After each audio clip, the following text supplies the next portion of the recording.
Louis 14 एक generous और महात्मा राजा जिसे अय्याशी, सुंदर औरतों और पोएट्री से काफी ज्यादा प्यार था। पैसों से काफी प्यार होने के कारण उसे एक अय्याश भरी जिंदगी जीने का बहुत शौक था। अपने शासन के शुरुआती सालों में लुइस 14 का एक फाइनेंस मिनिस्टर था, निकोलस फोकार्ट। फोकार्ट एक काफी चालाक इंसान था और तो और राजा लुइस के लिए काफी इंपॉर्टेंट तक था। तो जब 1661 में उस समय के प्राइम मिनिस्टर जूल्स मैजरन की मौत हुई, तब फोकार्ट ने सोचा कि अब राजा द्वारा उसे प्राइम मिनिस्टर बनाया जाएगा, जबकि राजा ने तय किया कि प्राइम मिनिस्टर की पोजीशन को ही खत्म कर दिया जाए। इस डिसीजन से और ऐसे ही कुछ और राजा द्वारा लिए गए निर्णयों से फोकार्ट को ये लगने लगा कि शायद वो राजा के मन से उतरता जा रहा है।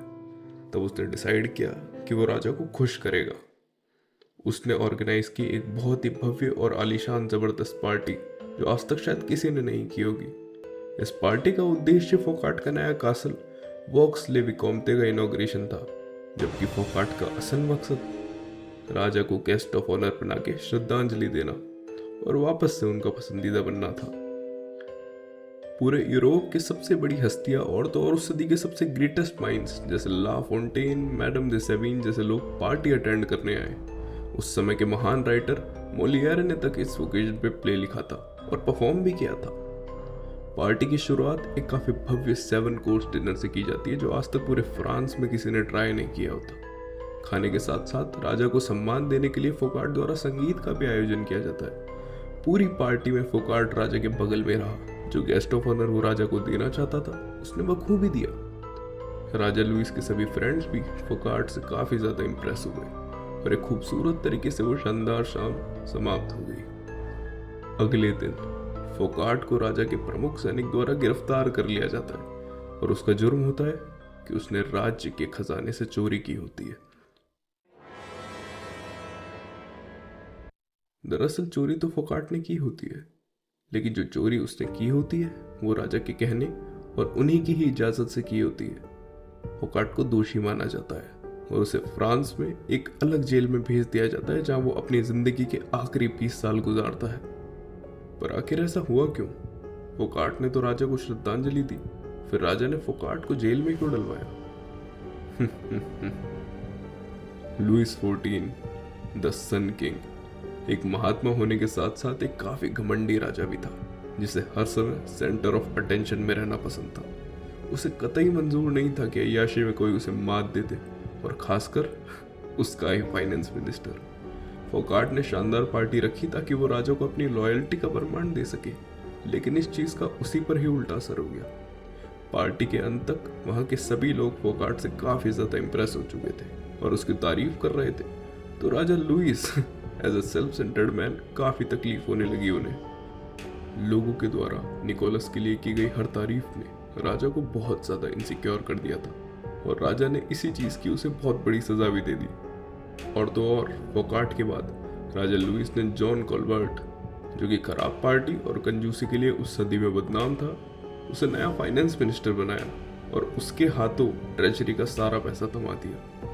उस पैसे से राजा ने फोकार्ट के महल से काफी शानदार और आलीशान महल बनवाया और उस महल के इनॉग्रेशन के लिए राजा ने फोकार्ट की पार्टी से कई शानदार पार्टी भी रखी, जिस पार्टी की बदौलत फोकार्ट अपना फ्रीडम खो चुका था।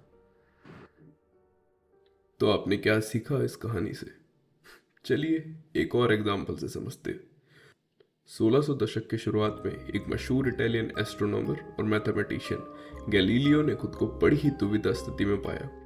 उसे अपनी रिसर्च की सहायता के लिए बड़े शासकों की उदारता पर निर्भर रहना पड़ता था। वैसे तो गैलीलियो एक काफी समझदार इंसान था, उसे पता था कि उसे राजाओं को खुश कैसे रखना है, इसलिए वह कई बार अपनी इन्वेंशंस और डिस्कवरीज के गिफ्ट उन राजाओं के नाम कर देता था।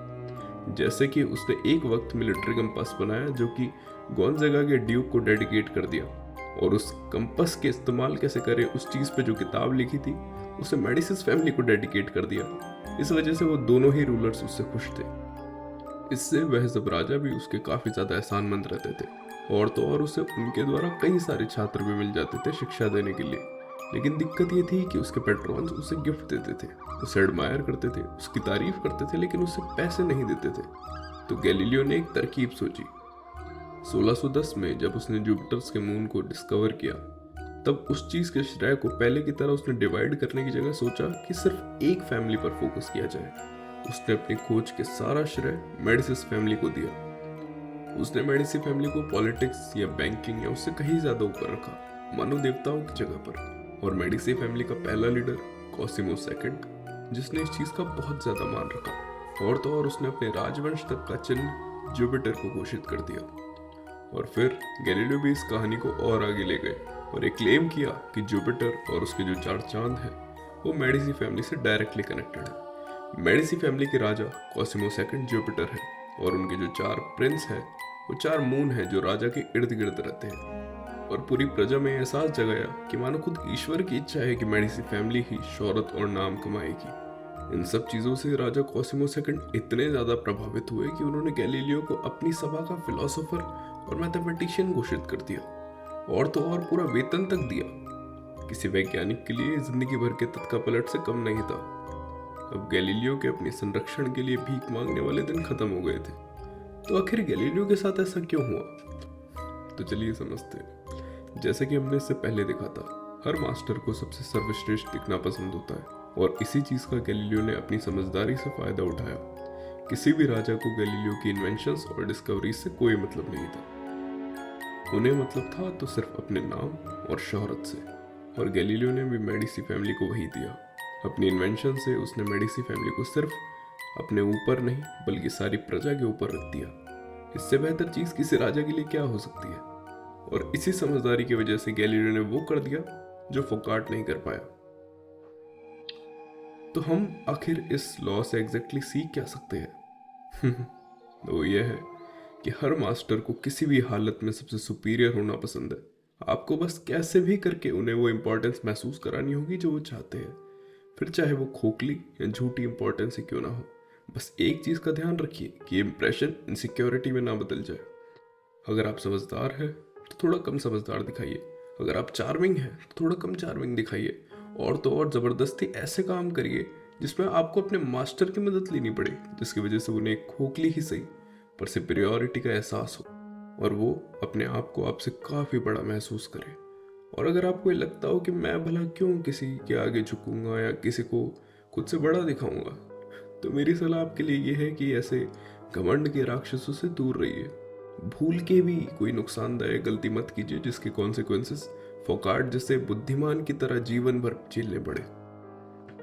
याद रखिए, एक समझदार आदमी जिसे पावर की चाह होती है वो जानता है कि उसे कब झुकना है और किसके सामने झुकना है। और एक चीज ये है कि इस लॉ का मतलब हर किसी को सुपीरियर फील करवाना बिल्कुल भी नहीं है। अगर आपका मास्टर या आपका बॉस एक घमंडी और पावरफुल पोजीशन पे है तो आपको उसे सुपीरियर फील करवाना ही होगा। और जब वही मास्टर एक कमजोर और खोखली ताकत की स्थिति में आ जाए तब भूल के भी दया मत कीजिए, क्योंकि वही वक्त है जब आपको उसे कुछ भी करके गिराना है। इसे ही कहते हैं नेचुरल सक्सेशन। लेकिन एक चीज का ध्यान रखिएगा कि वो मास्टर कभी सस्टेन ना हो, वरना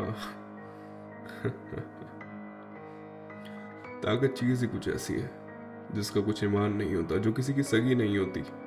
इतिहास ही उठा के देख लीजिए, ताकत सिर्फ एक चीज की गुलाम होती है, वक्त की। क्या करे, ताकत चीज ही गिरी हुई है। जिसे ताकत से प्यार होता है उसे इसकी खामियां भी बर्दाश्त होती है। और तो और जिसके पास असली ताकत होती है उनमें ही ये खामियां पूर्ण रूप से दिख पाती है। तो मैं आशा करता हूं कि आपको इस वीडियो के माध्यम से कुछ सीखने को मिला होगा, और अगर मिला हो तो नीचे कमेंट सेक्शन में जरूर बताइएगा। ये था law 1 from the book 48 laws of power. हम इस सीरीज को कंटिन्यू करेंगे और आने वाले समय में एक बहुत ही अमेजिंग सीरीज और लेकर आएंगे रिगार्डिंग मैनिपुलेशन। तो अगर आपको हमारा काम अच्छा लगता है तो आप सब्सक्राइब कर सकते हैं।